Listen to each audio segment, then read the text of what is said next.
Sejam bem-vindos a mais uma edição do Conexão Ibérica. Este é o seu programa semanal onde falamos sobre tudo o que aconteceu nos últimos 7 dias em Portugal e em Espanha. Para mais um programa tenho o meu colega Pablo González. Olá Pablo, tudo bem? Todo bien. Quais é que são as notícias da semana? Pues el primero, un informe sobre economía ibérica. Contaremos esas conclusiones de un observatorio. En segundo lugar, España y Portugal impulsan un proyecto transfronterizo para atraer jóvenes al sector pesquero. Y por último, Lula consolida el diálogo global en Francia y busca destrabar el comercio con la Unión Europea. Então, vamos começar com o nosso primeiro tema da semana que foi. Pues el sector exterior de los países ibéricos sigue mostrando una posición sólida. Cuenta el Observatorio de Internacionalización Ibérica de la Universidad de Nebrija, que acaba de presentar un informe. Es un informe que siempre presenta todos los años, nosotros lo vamos comentando aquí siempre en el trapecio. Y bueno, hubo una jornada que se celebró en la Universidad de Nebrija, aquí en Madrid, con la participación del embajador de Portugal en España, José Augusto Duarte, y también del director general de Diplomacia Económica del Ministerio de Asuntos Exteriores, Jordi Colgán. ¿Vale? Gonzalo Solana, director de esta cátedra, apunta a que a pesar de un contexto internacional adverso y un mayor dinamismo relativo de las demandas internas, los países ibéricos siguen presentando una posición saneada en sus balanzas por cuenta corriente. Más de un 3% del PIB en España y un 0,5% negativo en Portugal en 2025. Avalado por cifras y porcentajes, el sector exterior de los países ibéricos sigue mostrando una posición sólida, cuenta este informe. Constata una transición este informe hacia exportaciones con un contenido tecnológico más alto y con buen comportamiento. El comercio bilateral de bienes se sigue intensificando. Las exportaciones de España a Portugal crecieron un 4,3% y de Portugal a España un 0,7%, y sigue afirmando que hace falta seguir eliminando barreras internas en el mercado ibérico, ¿no? Y que, bueno, la internacionalización de las empresas ibéricas en Iberoamérica es relativamente reducido para las oportunidades que se ofrecen, ¿no? José Augusto Duarte reclamó reforzar la competitividad global de las economías de la península ibérica y, bueno, que dice que en ocasiones solemos vivir en terceros mandatos, en terceros mercados como competidores, y eso no es lo mejor para las empresas. Y por último, habla de la relevancia de la interacción ibérica. Y entonces, pues bueno, este informe yo creo que es muy interesante que nuestros lectores lo lean con tranquilidad. E agora vamos passar para o setor pesqueiro, que é um setor cada vez mais envelhecido, mas Portugal e Espanha querem avançar com a captação de jovens para a pesca, que é um dos setores primários, certo? Así es, me ha parecido también un proyecto muy interesante. Es para mejorar la empleabilidad en zonas marítimas atlánticas, en Galicia, Andalucía y Portugal.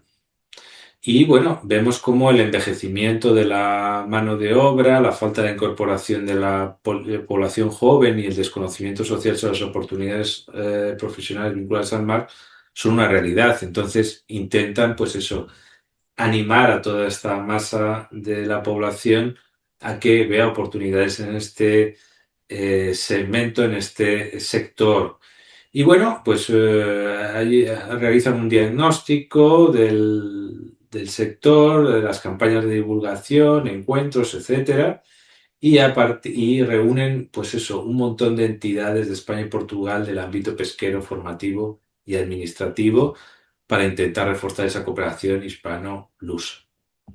E agora vamos terminar com Lula da Silva, que agora o que é que ele fez? Bueno, están en el G7. Recordemos que están en medio de tensiones con Estados Unidos y bueno, y también con tensiones con la Unión Europea, porque hubo una instancia dentro de la Unión Europea que vetó las carnes brasileñas en ese acuerdo de Mercosur, pero bueno, se ha reconducido el tema tras unas conversaciones con Antonio Costa y von der Leyen. Y bueno, pues parece que eso va por buen camino, ¿no? Y se ha subrayado mucho la sintonía que hay entre Antonio Costa y Lula. Desde luego, este año, que sobre todo Trump se va a fijar en América Latina y justo coincide con la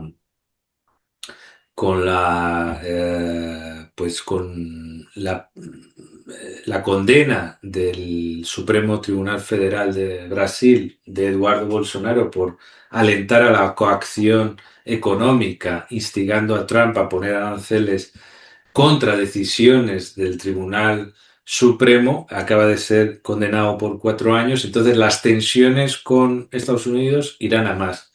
El tema Cuba también parece ser que va a ser algo inminente y pues vemos cómo realmente intenta Lula pues eso, establecer alianzas con la Unión Europea y con otros espacios de otros continentes para compensar ese retorno de la doctrina Monroe. Aquí han sido mis 3 temas. ¿Cuáles han sido los tuyos, Andrea? Começamos com o Porto, vai receber um novo festival ibérico que vai unir Portugal e Espanha, tudo através do Rio Douro, passando para António José Seguro, que fez a sua primeira visita como Presidente da República de Portugal ao arquipélago da Madeira, e para terminar, aqui Lisboa viveu em modo Santo António no início, a segunda semana deste mês de junho. Muy bien, pues cuéntanos ese festival de Oporto. Sim, então esta será a primeira edição do Festival Ibérico Amigos para Sempre. Bem, este festival vai tomar conta ali da zona ribeirinha do Douro, no Porto, ali na zona da Alfândega. Pronto, os organizadores deste festival pretendem unir Portugal e Espanha através de um rio, o Douro, um dos maiores rios da Península Ibérica, que nasce no lado espanhol, mas acaba a desaguar na cidade invicta. Bem, no festival vai misturar desde música, onde teremos artistas dos dois lados da fronteira. No lado de Portugal teremos a fadista Cuca Roseta, no outro lado de Espanha teremos guitarristas de flamengo, da gastronomia, onde haverá uma praça de alimentação, onde será possível provar também alimentos, desde o conhecido presunto ibérico até os cachorrinhos à moda do Porto, que nada mais, nada menos do que cachorros quentes, versão mais pequenina, quase com o molho das francesinhas, como é a malta do Porto, não come cachorros bebés, é cachorros quentes com mais pequeninos.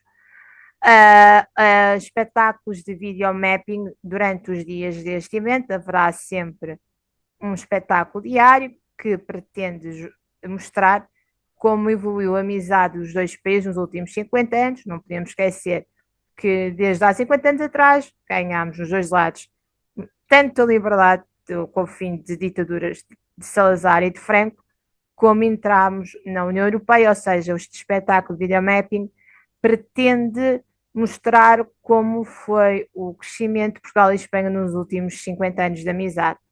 Bem, este é mais um dos vários festivais que estão a acontecer um pouco por toda a Península Ibérica, que pretende mostrar a união entre os dois países. Muy bien, y 50 años también hace de la autonomía regional de Madeira. Exatamente. Então, depois da celebração do 10 de junho nos Açores, António José Seguro voa diretamente de um arquipélago para o outro. Então, aterrou na Madeira para assinalar a autonomia desta região autónoma, passa a redundância, que aqui em Portugal, ao contrário de Espanha, temos Portugal continental está unido, mas tanto a Madeira como os Açores têm uma grande autonomia em vários aspectos, e cada um lado tem o seu respectivo presidente do governo.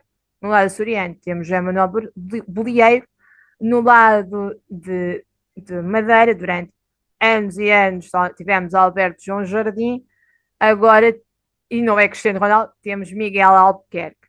Bem, para celebrar esta autonomia, António José Seguro esteve na ilha. Esta foi a sua primeira visita à Madeira desde que é Presidente da República. Ele esteve lá durante a campanha eleitoral, mas agora é que voltou a este espaço e participou em várias iniciativas, esteve com jovens, esteve com empresários, participou em atos institucionais e num deles disse que a Madeira não é uma região periférica da Europa, mas deve ser olhada como uma das âncoras da estabilidade atlântica deste continente.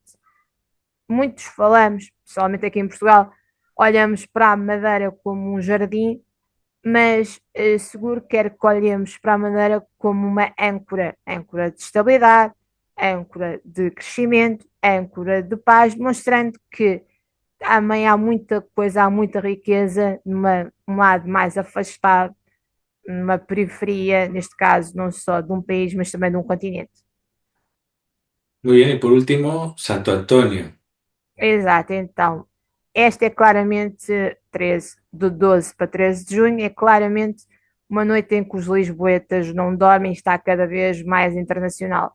Bem, Santo António, chamado Santo Casamenteiro, no Brasil e tudo, é aí que se comemora o Dia dos Namorados.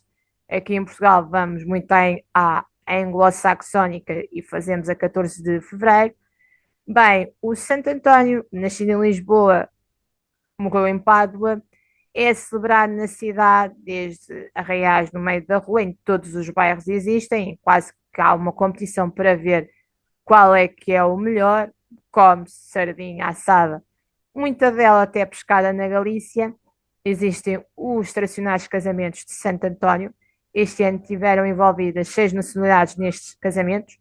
É possível ser estrangeiro e casar com o Santo António, tem é que viver na cidade de Lisboa. E ao fim da noite, como é habitual, existiram as marchas populares. Cada um dos bairros da cidade compete quase ao estilo de, sei lá, uma Marquês de Sapucaí, só que no meio da Avenida da Liberdade. Não há descida de divisão, mas há sempre um vencedor, que já só é conhecido na madrugada ou quase no dia seguinte. Este ano, Alfama, como se costuma dizer nas marchas, Alfama é que é, porque habitualmente é quase sempre, quase todos os anos, se não está entre as campeãs, se não é campeã, está sempre no pódio, venceu este ano. Bem, mas uma das surpresas foi que durante as marchas de Santo António foi anunciado que haverá um filme, uma comédia, que irá estrear no mês de setembro, que vai retratar a internacionalização deste evento muito lisboeta, das marchas polares e dos casamentos de Santo António, e que neste filme, o filme é de um realizador que é luso-francês, tem um elenco com grandes estrelas portuguesas, mais um ator espanhol, e que pretende retratar, através da comédia, como é óbvio, uma Lisboa cada vez mais multicultural também para se casar. Ou seja, isto foi mais ou menos o que aconteceu neste Santo António em 2026. Muy bien, pues hasta aquí el repaso semanal de las noticias en portugués y en español de España y Portugal. Ya sabes dónde encontrarnos, en YouTube y en redes sociales. Nos vemos la próxima semana. Até à próxima.